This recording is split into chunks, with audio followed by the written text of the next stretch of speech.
Between the 1990s and 2010s, a series of mysterious drownings occurred across the United States. Reports on the exact number of deaths have varied, but the cases eventually caught the attention of New York City detectives Ken Gannon and Anthony Duarte. As they investigated, they noticed a disturbing pattern. Graffiti featuring a smiley face was consistently found near the drowning site. They theorized that a highly organized group of killers was behind these deaths, and this alleged network has since become known as the Smiley Face Killers. As of now, however, no concrete evidence has surfaced identifying who these individuals might be. A few weeks ago, Ichi Koi made headlines for his, to put it lightly, highly controversial scientific experiments. This brought back many of the same thoughts I had when I first learned about the Smiley Face killings. There seemed to be something worth exploring, but perhaps due to the nature of discussion or even branding issues, true crime media tends to follow a strict chronological approach. As a result, alternative perspectives on the Smiley Face Killers, once they aren't strictly rooted in factual evidence, are often left unexplored. What stood out to me the most was the strong resistance from so-called experts towards the Smiley Face Killer theory and the friction this creates. I'm not speaking purely in a scientific sense, where claims are made, evidence presented, and ideas are tested. Of course, strong evidence is crucial in making an argument. However, I'm interested in a broader discussion.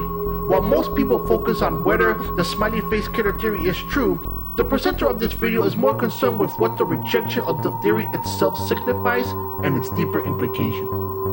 My goal is not to determine whether these killers exist, though if they do, their capture would obviously be important. Nor am I looking to disprove the theory. Instead, I want to offer a different kind of analysis, one that, when complete, will hopefully provide a broader and more thought-provoking perspective. This isn't just about what did or didn't happen. It's about what the Smiley Face Killers represent in the context of our modern technological society. To explore this, I plan to compare and contrast a report on the Smiley Face murder theory by the Center for Homicide Research with a letter to Scientific American written by Ted Kaczynski. I don't claim to be an expert on this case, but from what I've observed, there's a great deal of miscommunication. People talking past each other, which creates a fascinating space for discussion. Analyzing the report through an anti-tech lens, or at least by placing these two perspectives in opposition, generates an interesting and worthwhile tension. As I watched the videos about the Smiley Face Killers, I couldn't help but think of Kaczynski's letter, which critiques the dismissive attitude towards so-called conspiracy theories. Reading the homicide report reminded me of his argument. Those at the forefront of knowledge often push the boundaries of their field, sometimes recklessly. Yet because their expertise is so specialized, any criticism outside the peer review system is easily dismissed as a conspiracy. This pattern repeats itself time and time again. Not because the Smiley Face Killer theory is airtight or without flaws, but because it reflects a broader trend. As technology becomes more advanced, knowledge is increasingly filtered through massive, exclusive networks. Anything that doesn't conform to the rigid structure of scientific discourse is brushed aside as nonsense, which to me seems absurd. The scientific method, institutions, and trusted news sources aren't neutral. Before we can really begin digging deeper into the broader conversation, I need to explain why the refutation of the Smiley Face theory fascinates me so much, since it is ultimately the main thrust of the conversation. And we'll start with a direct quote from Drowning the Smiley Face Murder Theory. Perpetuation of the serial murder theory is perplexing to scientists who routinely use critical thought and the systematic method in obtaining results. The wonderful thing about science is that it helps to eliminate bias from empirical observations through the use of definitions, criteria, protocols, and procedures. Observational bias continues to be a problem, however, with regard to people who believe the serial killer theory. Two errors in observation come to mind. First, a bias may occur in the form of a belief that may become fixed and resistant to change, no matter what new information is presented. The holders of such beliefs are resistant to change. This because belief is not founded on facts in the same way that reason is.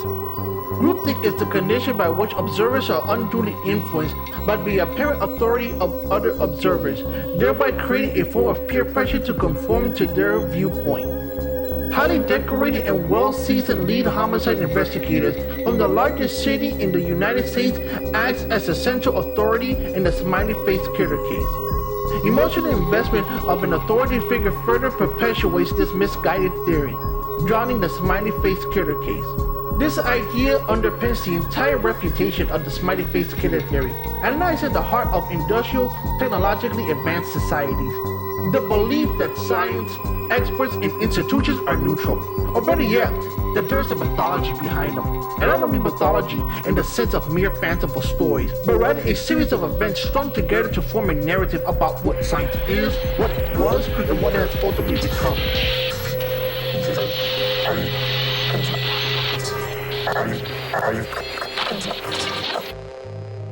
The narrative typically goes something like this.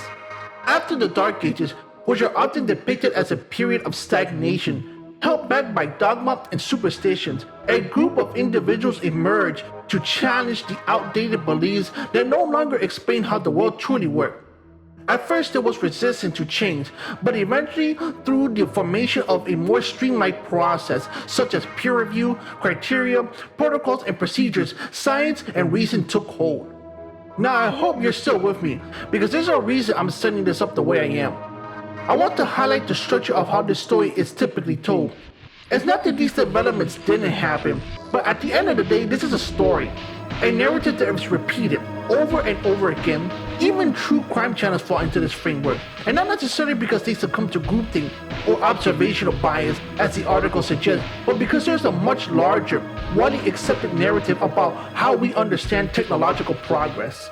The narrative frames human reason and science as the driving force of advancement, and this in turn leads to a kind of resistance or even revulsion towards certain ideas that don't fit within this paradigm. Technology and reality is far more significant than science. In fact, what we call science is largely a byproduct of technology and not the other way around. Despite what popular history teaches us about the Middle Ages, as well as the achievements of the Greeks, Romans, and various peoples of the Hellenistic era, a significant amount of what we now consider science was already being practiced. However, during that time, many of the distinctions we make today between different disciplines had not yet become common practice. This was a vast period in which philosophy, astrology, and early chemistry, along with the foundational work of many figures now regarded as pioneers of modern science, truly began to take shape.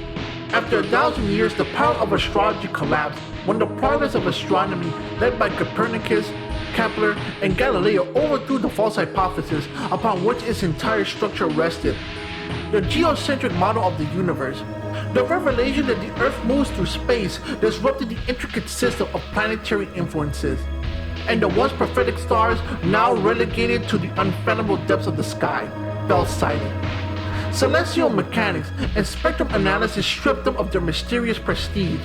From that point forward, the once revered system of divination, which claimed to uncover human destiny through the stars, was seen as nothing more than the most extravagant chimera born of superstition. Under the sway of reason, in the 18th and 19th centuries condemned astrology as a heresy in the name of scientific orthodoxy. In 1824, Latron felt compelled to apologize for addressing the Academy of Inscriptions on what he called absurd dreams, dismissing astrology as one of those things which have done the greatest dishonor to the human mind, as if mankind's failures were not often as instructive as its triumph. However, by the end of the 19th century, historical developments from various disciplines reignited scholarly interest in ancient astrology. It was in fact an exact science superimposed upon primitive beliefs. As classical philology expanded the scope to encompass the development of the sciences in antiquity, it could not simply dismiss a field that, though illegitimate, was inextricably linked to astronomy, meteorology, medicine, botany, ethnography, and physics. When tracing the origins of the various branches of knowledge back to the Alexandrian and even Babylonian period, we find that astromathematics exerted a profound and often disruptive influence almost everywhere. Astrology and Religion, among the Greeks and Romans, by Franz Kumar. As we can see, scientific discoveries do not emerge simply from the gradual accumulation of fact and reason. Instead, the process works in reverse. Modern science is ultimately the result of the spread of technical knowledge and machinery into various aspects of life. For example, much of today's hard science would be impossible without the necessary hardware required to make breakthroughs. In this sense, science is largely a byproduct of technology, rather than the other way around, contradicting the common narrative that we first accumulate objective knowledge, then apply it. The danger of experiments with accelerated particles, since the physicists are not fools, we assume that the risk is small, though probably not as small as the physicists claim. But scientists and engineers constantly gamble with human life, and we see today the effects of some of their lost gambles: ozone depletion, the greenhouse effect, cancer-causing chemicals to which we cannot avoid exposure, accumulating nuclear waste for which a sure method of disposal has not yet been found, the crowding, noise, and pollution that have followed industrialization, massive extinction of species, and so forth. For the future, what will be the consequences of genetic engineering, of the development of super intelligent computers, of understanding the human brain, and the resulting inevitable temptation to improve it? No one knows. Letter to Scientific American by Ted Kaczynski. Ted is clearly referring to people like Kaczynski, whose approach to technical knowledge is always aimed at pushing the boundaries of human life further. Let me be clear, I'm not just saying that because the Smiley Face murder was rejected, we should be suspicious of everything scientific. But I'm also not endorsing the kind of blind, unquestioning faith of science often found in certain online spaces. What Ted is getting at is that reason and facts become obsessed with their own reflection, caught in a loop of self-justification. The problem with both the Smiley Face Killer theory and its refutation is that they are ultimately two sides of the same coin, an unhealthy obsession with logic and reason. Figures like Kaczynski, Kevin Gannon, Andy Duarte, and the Center for Homicide Research are all caught in this endless cycle, going round and round.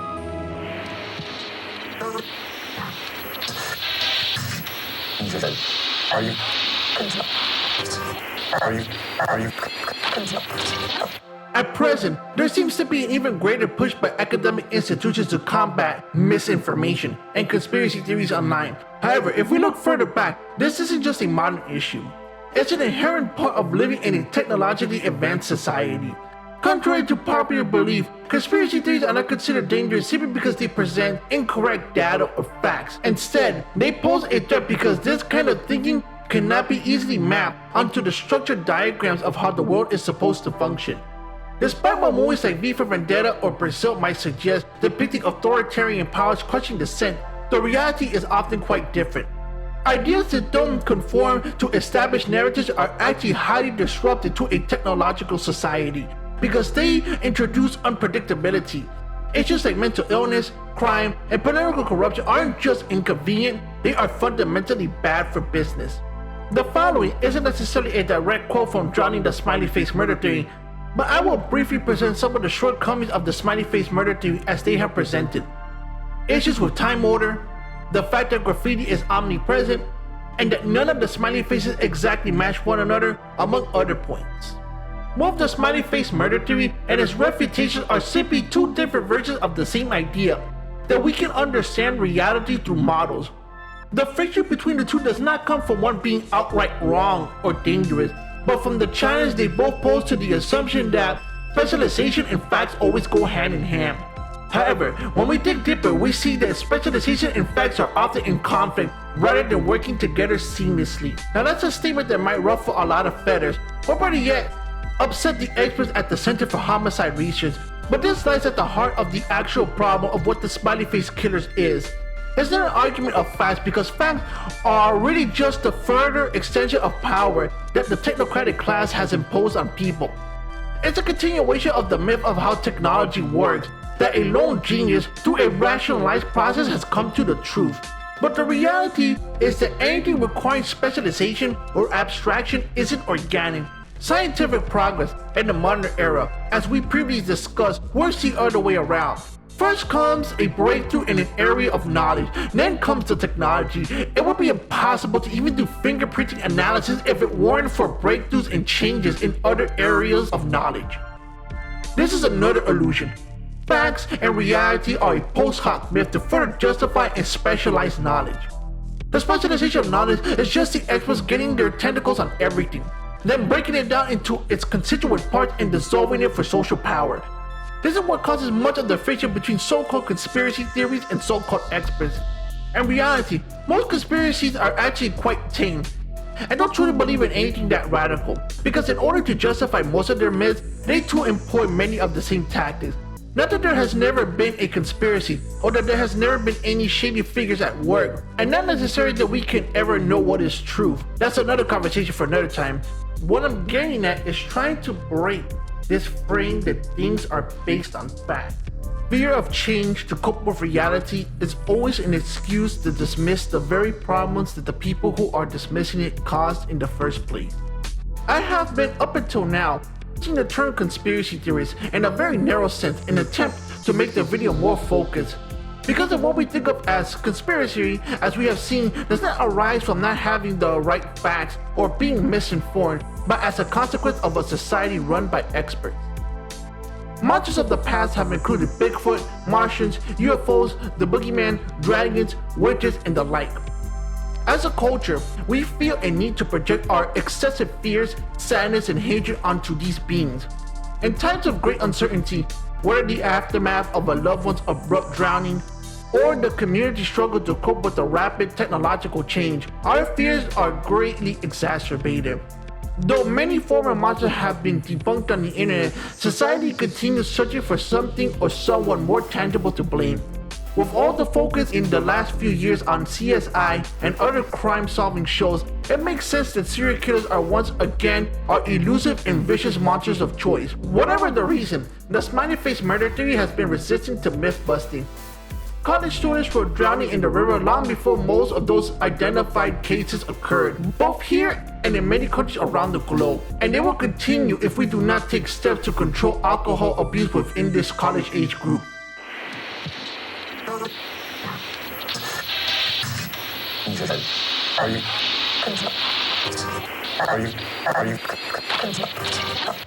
We see here once again, this myth of a facts-based reality is asserting its power over the masses, claiming that any fears they have about societal changes are just superstitious nonsense and never founded on fact. But if we dig deeper, as we have seen, this is once again reinforces the narrative that the technical process is always good, and that the great promise of technical progress as assurances of a better, more solidified people always lies in the future. Things in the far distant future are always very murky, but not to worry, with the right process you too can see this future that may or may not happen. This commitment on an ever greater increase of scientific productivity blinds them to the fact that many of these fears, while sometimes bordering on wacky, keep popping up over and over for very real reasons. It's not crazy or insane to say that society has changed tremendously since Ted wrote his letter. I'm not saying that people who believe in aliens, werewolves, or portals to hell belong in this discussion, although to some extent they can be lumped into this talk. What I'm talking about when I say conspiracy is more of a social phenomenon that can only occur because of the unnatural conditions that the McDonaldization of society has put us through. Every major technical advancement is also a social experiment. These experiments are performed on the public by the scientists, the corporations, and government agencies that pay for their research. The elite group get the fulfillment, the exhilaration, the sense of power involved in bringing about technological progress, while the average man gets only the consequences of the social experiment. It could be argued that, in a purely physical sense, the consequences are positive since life expectancy has increased, but the acceptability of risk cannot be assessed purely in actual terms. People also rank risk based on how equitable the danger is distributed, how well individuals can control their exposure, or whether risk is assumed voluntarily. The elite groups who create technological progress share in the control of the process and assume the risk voluntarily, whereas the role of the average individual is necessarily passive and involuntary. A letter to Scientific American. This part is a sort of conclusion. In my attempt to provide an alternative view as to why the theory proposed by Kevin Gannon and Anthony Duarte about why the Smiley Face Killers kill is wrong. Or at the very least, I think it's missing a much larger picture.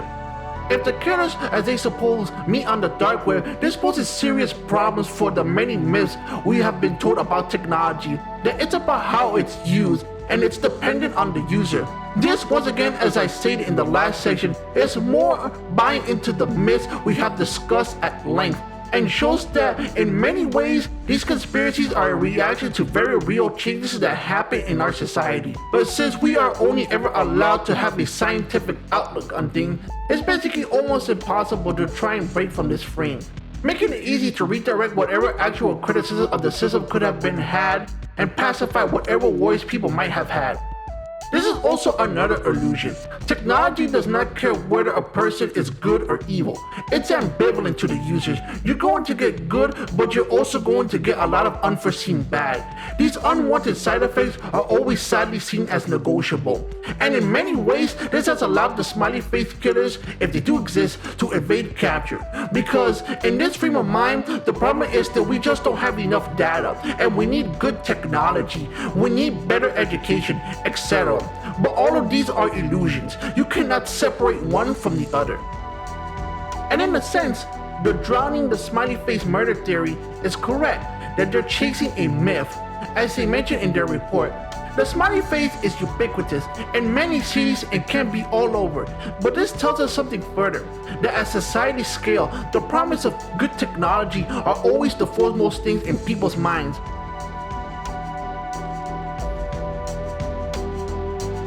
In a sick, dark, twisted sense, the killers themselves have also been captured by the technological system, because in order to even commit the crimes, they require access to the dark web itself, internet connection, computers, etc. We can, in a sense, not do much to capture the killers because they have been drained of all of their human content and are now a masked man. This is the full integration and the complete dissolution of human life, while in another sense, this husk of human life needs to take possession of other forms, which would help to explain why many of the most notorious killers of the early 80s to late 90s always have a very amorphous characteristics and are always followed by a need for ritual.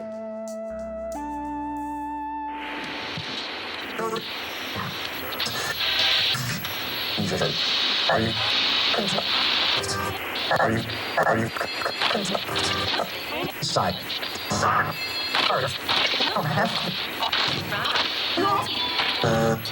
Come.